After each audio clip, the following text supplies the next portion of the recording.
Okay. வருகின்ற தமிழ்நாடு சட்டமன்ற பேரவை தேர்தலில் மதசார்பற்ற முற்போக்கு கூட்டணியில் திராவிட முன்னேற்றக் கழகத்தின் கூட்டணியில் இடம்பெற்றிருக்கின்ற மனிதநேய மக்கள் கட்சிக்கு 2 இடங்கள் ஒதுக்கீடு செய்யப்பட்டிருக்கிறது. என்னென்ன தொகுதிகளில் நாங்கள் போட்டியிட விரும்புகிறோம் என்பது குறித்து திராவிட முன்னேற்றக் கழகத்தின் சார்பாக நாடாளுமன்ற உறுப்பினர் அண்ணன் டிஆர் பாலு அவர்கள் தலைமையில் அமைந்திருக்கின்ற குழுவுடன் பேச்சுவார்த்தை நடத்தினோம். எங்களுடைய விருப்ப தொகுதிகளை பகிர்ந்து இருக்கின்றோம். சுமூகமாக பேச்சுவார்த்தை நடைபெற்றது.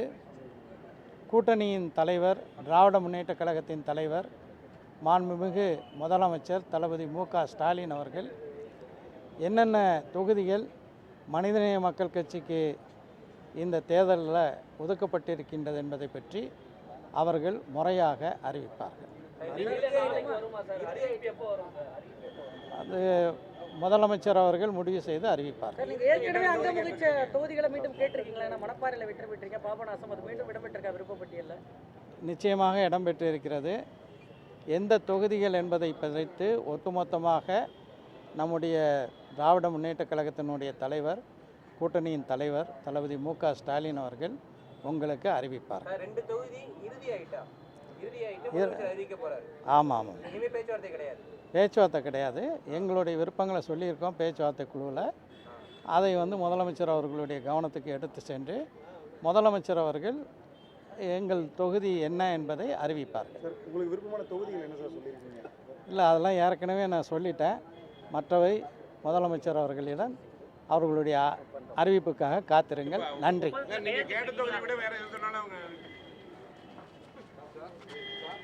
மணி ப்ரோ 2 தொகுதி ஒதுக்கீடு செய்து ஒப்பந்தமானது.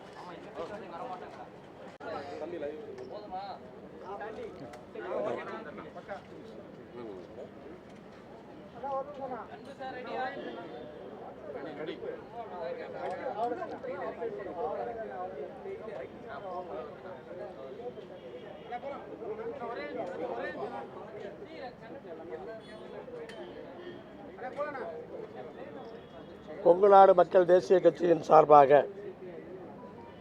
ஊடக நண்பர்கள் அனைவருக்கும் எங்கள் வணக்கத்தை தெரிவித்துக் கொள்கிறோம். 2 நாட்களாக திராவிட முன்னேற்றக் கழகத்தின் தொகுதி பங்கீட்டு குழுவோடு நடத்திய பேச்சுவார்த்தையில் முடிவு எட்டப்பட்டிருக்கிறது.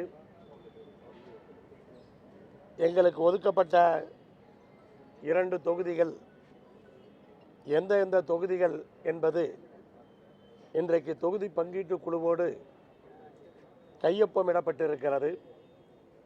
எந்த தொகுதிகள் என்பதை விரைவிலே திராவிட முன்னேற்றக் கழகத்தினுடைய தலைவர், தமிழ்நாட்டினுடைய முதலமைச்சர் அவர்கள் அறிவிப்பார்.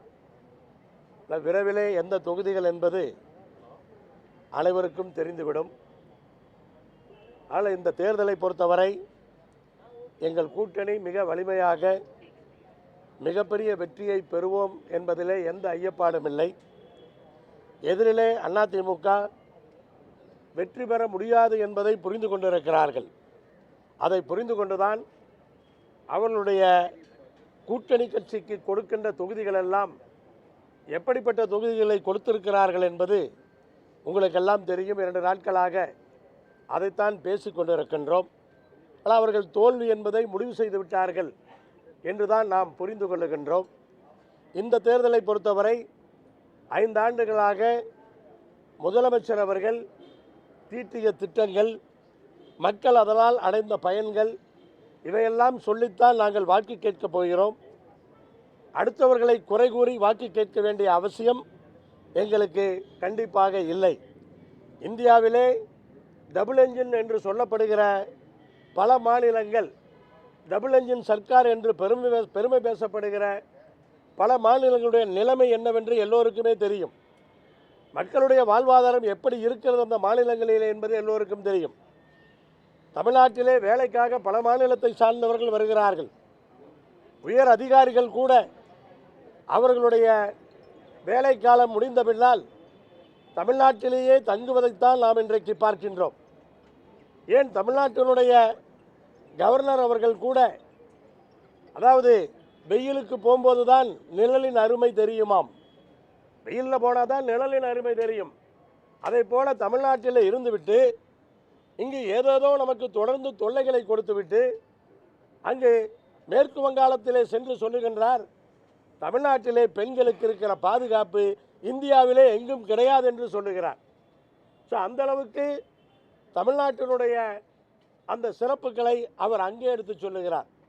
ஆனால் இன்றைக்கு நான் சொன்னது போல டபுள் என்ஜின் சர்க்கார் இருக்கிற எந்த மாநிலத்திலும் வளர்ச்சிகள் வரவில்லை.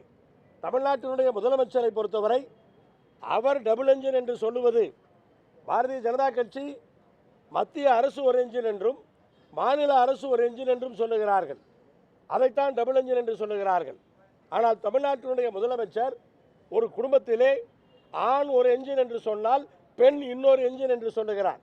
அதை வைத்துத்தான் பெண்களுக்கு ஆண்களுக்கு நிகரான வருமானத்தை உருவாக்கக்கூடிய வகையிலே பெண்களுக்கான திட்டங்களை இன்றைக்கு தீட்டி அவர்களை முன்னேற்றுகிற ஒரு தைரியம் வருகிற ஒரு தன்மானத்தோடு வாழுகிற ஒரு வாய்ப்பை உருவாக்கி, ஆண்கள் ஒரு என்ஜின் என்று சொன்னால் குடும்பத்திலே பெண் இன்னொரு என்ஜின், அப்படிப்பட்ட டபுள் என்ஜின் சர்க்கார் தான் தமிழகத்தில் இருக்கிறது. ஆனால் இன்றைக்கு அதனால்தான் தமிழகம் இவ்வளவு முன்னேறி இருக்கிறது என்பதை நாம் புரிந்து கொள்ள வேண்டும். ஆனால் வருகிற தேர்தலிலே இதுவெல்லாம் எங்களுக்கு வாக்குகளாக மாறும். மிகப்பெரிய வாக்குகள் வித்தியாசத்திலே அனைத்து தொகுதிகளிலும் நாங்கள் வெற்றி பெறுவோம்.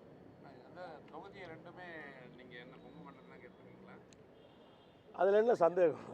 கொங்கு மண்டலத்தில் நான் தொகுதி கேட்பேன், அவங்களும் கொங்கு மண்டலத்தில் தான் கொடுப்பாங்க. எனக்கு திருநெல்வேலியில் நான் கேட்கவும் மாட்டேன், அவங்க கொடுக்கவும் மாட்டாங்க. ஆனால் கொங்கு மண்டலத்தில் தான் 2 தொகுதிகளும். கொங்கு இளைஞர் பேரவை தனியரசு வந்துட்டு வந்தார், பேச்சுவார்த்தை போது தங்களை கொடுக்கலான்னு போட்டு ஒரு எங்களை ஏமாத்திட்டாங்கிற மாதிரி பேசிட்டு இருக்காரு. உயர்மட்ட குழு கூட கூட்டம் அது கூட்டணிக்கு தலைமை ஏற்கிற கட்சி, அது அவங்க என்னன்னு நமக்கு தெரியாது இல்லையா? இன்னொரு கட்சியை பற்றி நம்ம எப்படி பேச முடியும்? உங்க சைட்லேருந்து வர்றதுனால நீங்கள் சொல்கிறத நான் கேட்டுக்கிறேன், அவ்வளோதானே ஒழிய. இல்லை, நாங்கள் 5 தொகுதிகளை கேட்டிருந்தோம். இந்த 5லே 2 நாட்களாக பேச்சுவார்த்தை மூலமாக முடிவாகி இருக்கிறது. இருவரும் ஒப்புக்கொண்டு இருக்கிறோம். தொகுதி தலைவர் தான் அறிவிக்கணும், எல்லாத்துக்கும் சேர்ந்து அறிவிப்பாராக இருக்கும். அதனால் அவங்க கையெழுத்து போட்டாச்சு, முடிவாயிடுச்சு, இனி மாற போகிறதில்ல. அறிவிக்கிறப்ப மொத்தமாக அறிவிப்பாராக இருக்கும். இல்லை, அப்படிலாம் போட்டுலாம் என்கிட்ட வாங்க முடியாது. நன்றி.